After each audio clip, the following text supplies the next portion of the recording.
नमस्कार दर्शक बंधु शुभ सकाळ। आज 19 तारिख जून मास 2024 रिख आसंतु जानि नबा एही पांचटी राशि रे आज कौन कौन अघटन घटिबाकू जाउछि। एक नंबर रे रहिछि मेष राशि। तुमर चिंताधारा एवं शक्ति को सही जिनिस उपरे ध्यान दियो जहा तुमर स्वप्न को साकार करि परिबो। केवल कल्पित पोलाउ रांधिबा द्वारा किछि हासिल हुए नहीं। तथापि आपणक सहित समस्या हेउछि आपण चेष्टा करिबा परिवर्ते केवल इच्छा करंती। सहभागी व्यवसाय एवं चतुर आर्थिक योजना रे विनियोग करंतु नहीं। तुमे अनुभव करिबो जे तुमर सांग माने समर्थन करंती, किंतु तुमे जहा कहूछ सेथि प्रति ध्यान दियंतु। तुमर प्रिय भावना सहित तुमर व्यक्तिगत भावना एवं रहस्य बांटिबा पाई यह उपयुक्त समय नुहे।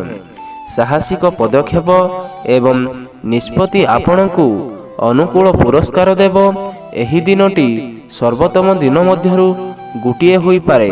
आज दिन रे आपण भविष्यत पाई अनेक भल योजना प्रस्तुत करि परिबे, किंतु संध्यारे आपण घरे दूर संपर्क आगमन हेतु आपणकर समस्त योजना बंद होई जीवो।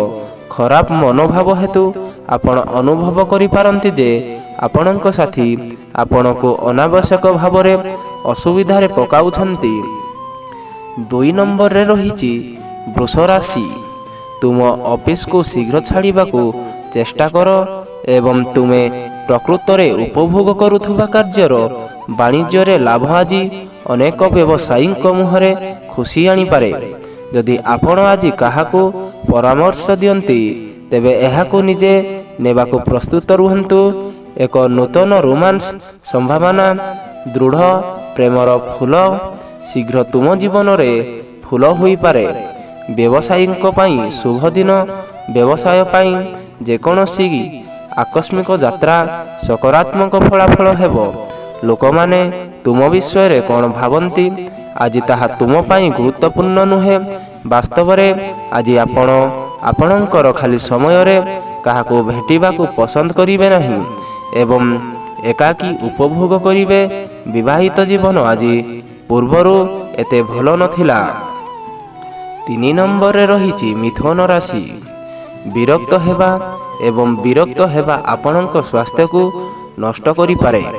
पुराना जिनिस रे जड़ित हुअंतु नहीं एवं यथा संभव आराम करिबा को चेष्टा करंतु। टंका मागुथुबा लोकंकु अणदेखा करंतु। जदि तुमे तुमर घरोई दायित्व को अणदेखा कर तुम सहित रहुथुबा किछि लोक क्रोधित होई पारंती।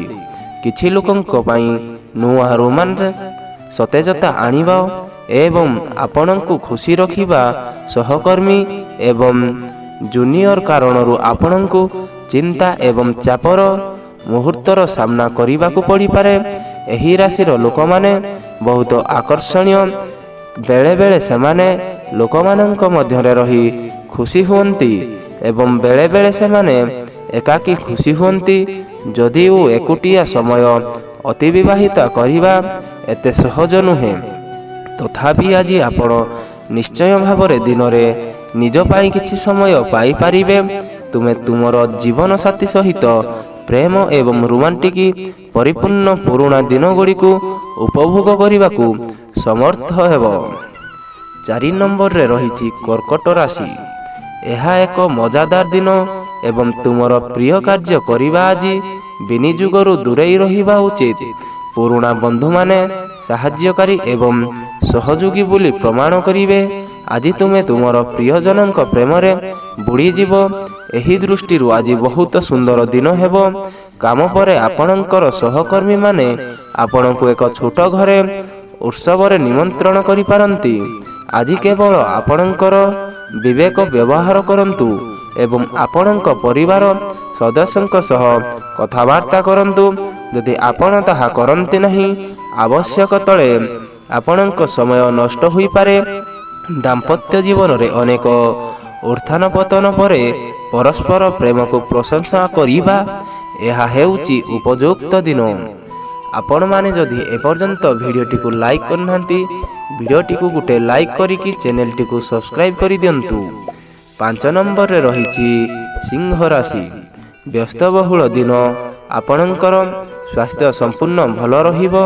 ଆଜି ତୁମ ମା କିମ୍ବା ବାପାଙ୍କ ସ୍ୱାସ୍ଥ୍ୟ ପାଇଁ ଆପଣଙ୍କୁ ବହୁତ ଟଙ୍କା ଖର୍ଚ୍ଚ କରିବାକୁ ପଡ଼ିପାରେ। ଏହା ତୁମର ଆର୍ଥିକ ଅବସ୍ଥାକୁ ଖରାପ କରିବ, କିନ୍ତୁ ସେହି ସମୟରେ ତୁମର ସମ୍ପର୍କୀୟ ଦୃଢ଼ ହେବେ। ତୁମେ ଆଶା କରିଥିବା ସମ୍ପର୍କୀୟଙ୍କୁ ଭେଟିବା ଭଲ ହେବ। ବନ୍ଧୁତ୍ୱର ତୀବ୍ରତା ହେତୁ ରୋମାନ୍ସ ଫୁଲ୍ ହୋଇପାରେ। ବୃତ୍ତିଗତ ଭାବରେ ଆଜି ଏକ ସକାରାତ୍ମକ ଦିନ ହେବ, ଏହା ସମ୍ପୂର୍ଣ୍ଣ ବ୍ୟବହାର କରନ୍ତୁ। ଆଜି ଲୋକମାନେ ତୁମର ପ୍ରଶଂସା କରିବେ, ଯାହା ତୁମେ ସବୁବେଳେ ଶୁଣିବାକୁ ଚାହୁଁଥିଲ। ଆଜି ତୁମ ଜୀବନ ସାଥୀ ଉପରେ ଉଠାଯାଇଥିବା ସନ୍ଦେହ ଆଗାମୀ ଦିନରେ ତୁମ ଦାମ୍ପତ୍ୟ ଜୀବନ ଉପରେ ଖରାପ ପ୍ରଭାବ ପକାଇପାରେ। ତ ଦର୍ଶକ ବନ୍ଧୁମାନେ, ଆଜିର ଭିଡ଼ିଓଟି ଏଇଠି ସମାପ୍ତ ହୋଇଯାଇଛି। ଆଜିର ଭିଡ଼ିଓଟି ଆପଣଙ୍କୁ କେମିତି ଲାଗିଲା କମେଣ୍ଟ ବକ୍ସରେ ନିଶ୍ଚିନ୍ତ ଭାବେ ମତାମତ ଦେବେ। ଯଦି ପ୍ରଥମ ଥର ପାଇଁ ଆପଣମାନେ ଚ୍ୟାନେଲକୁ ଆସିଥିଲେ, ତାହେଲେ ଚ୍ୟାନେଲଟିକୁ ନିଶ୍ଚିନ୍ତ ଭାବେ ସବସ୍କ୍ରାଇବ୍ କରିନିଅନ୍ତୁ।